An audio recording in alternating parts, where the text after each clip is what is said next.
O Senhor esteja convosco. Proclamação do Evangelho de Jesus Cristo segundo Lucas. Os pais de Jesus iam todos os anos a Jerusalém para a festa da Páscoa. Quando ele completou 12 anos, subiram para a festa como de costume. Passando os dias da Páscoa, começaram a viagem de volta, mas o menino Jesus ficou em Jerusalém, sem que os seus pais o notassem. Pensando que ele estivesse na caravana, caminharam um dia inteiro e depois começaram a procurá-lo entre os parentes e conhecidos. Não o tendo encontrado, voltaram para Jerusalém à sua procura. 3 dias depois, encontraram no templo. Estava sentado no meio dos mestres, escutando e fazendo perguntas. Todos os que ouviam o menino estavam maravilhados com a sua inteligência e as suas respostas. Ao vê-lo, seus pais ficaram muito admirados e sua mãe lhe disse: "Meu filho, por que agiste assim conosco? Olha que teu pai e eu estávamos angustiados à tua procura." Jesus respondeu: "Por que me procuráveis? Não sabeis que devo estar na casa do meu pai?" Eles, porém, não compreenderam as palavras que lhes dissera. Jesus desceu então com seus pais para Nazaré e era-lhes obediente. Sua mãe, porém, conservava no coração todas estas coisas. Palavra da salvação.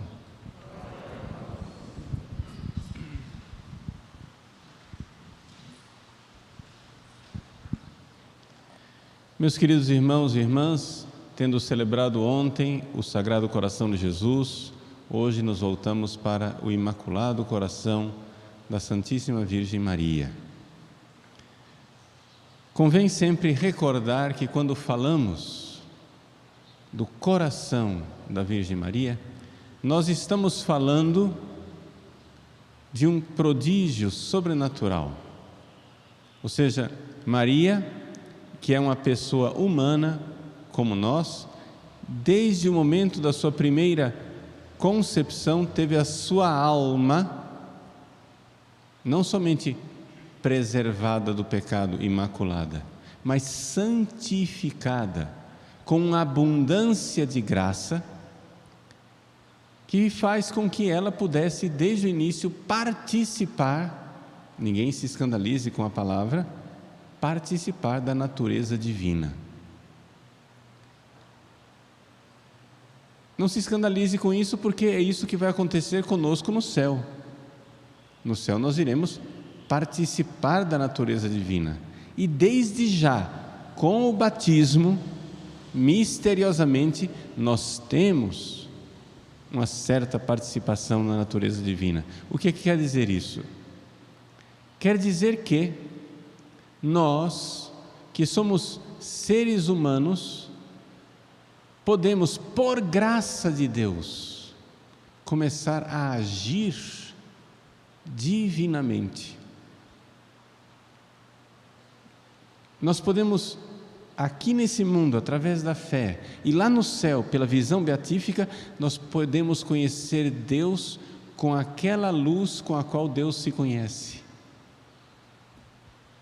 Nós podemos amar Deus com aquele amor com o qual Deus se ama. Claro que em graus de participação, mas é sempre uma participação na sua natureza maravilhosa. Vamos fazer uma comparação para nós entendermos. Imaginemos o ferro frio. O ferro, uma barra de ferro enferrujada e fria. Quando você expõe essa barra de ferro enferrujada e fria ao fogo, ela vai gradualmente adquirindo propriedades do fogo, comportamentos do fogo.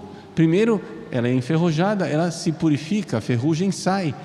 Depois ela está fria, ela se aquece. Depois que ela se aquece, ela começa a ficar luminosa.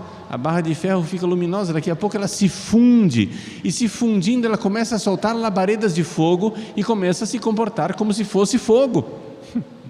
O ferro começa a se comportar com natureza de fogo.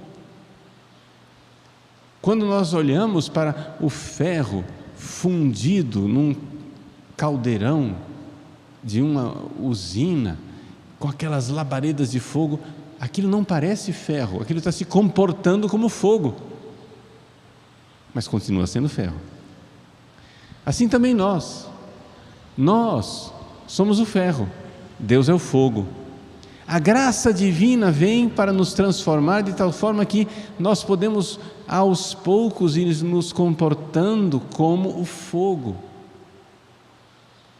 Nós, pobrezinhos que somos, né, tão pouco generosos em colaboração com a graça divina, podemos estar nos primeiros estágios. Quem sabe você está ainda se livrando da ferrugem.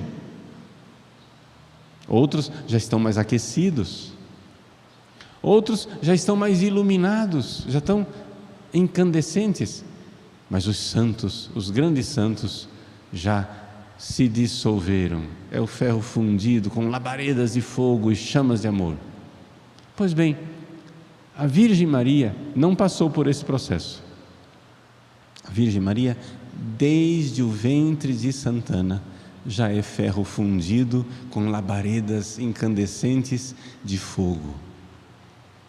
Quando nós falamos do coração imaculado de Maria, nós dizemos que o coração de nossa mãe, desde o primeiro instante da sua existência, já está plenamente, abundantemente configurado ao coração de Deus. Ela já é participante da natureza divina, ela já se comporta divinamente desde o primeiro instante da sua existência. Isso não quer dizer que o coração dela não sofra, pelo contrário. Exatamente por isso o coração dela sofreu mais. Quando Nossa Senhora revelou o seu imaculado coração aos 3 pastorinhos em Fátima, ela mostrou o seu coração cercado de espinhos, coroado de espinhos. Não é a figura, a representação do Imaculado Coração de Maria que nós estamos acostumados a ver. Geralmente a representação do Imaculado Coração de Maria nas imagens é o coração de Maria cercado de rosas, coroado de rosas, não de espinhos, com uma espada transpassando, por causa da profecia de Simeão: eis que uma espada transpassará a tua alma. Mas quando Nossa Senhora se manifesta em Fátima, ela se manifesta com o seu coração cercado de espinhos, para mostrar que o coração dela, no fundo, é o coração de Jesus. Ou seja, que o coração dela está tão unido ao de Jesus que sofre as ofensas do seu Filho Jesus, e que com ele ela colaborou para a nossa redenção. Vejam, até aqui eu só expliquei um pouco do grande mistério, do abismo que é o mistério do coração de Maria. Mas para a nossa vida, o que é que isso importa? Uma única frase de Nossa Senhora a Lúcia, que nos põe diante de 2 pontos. Quando Nossa Senhora disse a Lúcia que o Francisco e a Jacinta iriam subir aos céus, que iriam morrer, iria levá-los para o céu logo, ela disse: mas eu fico aqui sozinha? E ela olhou para a Lúcia e perguntou: tu sofres, né? Mas eu sempre estarei contigo. O meu imaculado coração será o teu caminho e o teu refúgio. 2 coisas: caminho e refúgio. Caminho quer dizer o quê? Imitação do coração de Maria.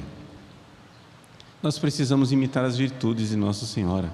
Nós precisamos, o caminho é nosso coração ir se transformando até ficar como o dela, com as virtudes dela, para que nós possamos verdadeiramente participar da natureza divina. Isso quer dizer, em primeiríssimo lugar, fé, gente, muita fé. Porque é de fé em fé que o nosso coração vai crescendo.